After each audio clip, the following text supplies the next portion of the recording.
Alright, say Abisama!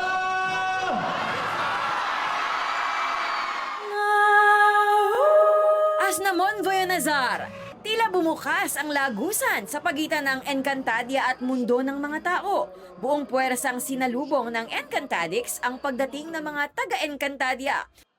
Hindi magkamayaw ang fans nang makita nila ng personal ang buong cast ng Encantadia Chronicles Sangre.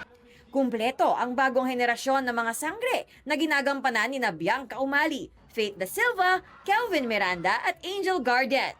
Ilang linggo pa lamang po umiere ang Encantadia Chronicles Sangre. Ay ganito na po ang pagtanggap sa amin.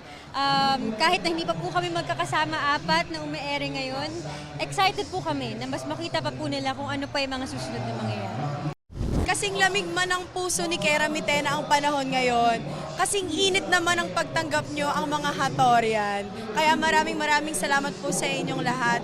Nagagalak yung aking puso na pagsumikapan ko maging mabuting tao sa araw-araw. Kasi kailangan din sa panglabas na nyo o sa likod ng kamera, natututo ka rin bilang maging tagapagligtas ng iyong sarili at ng iyong kapwa.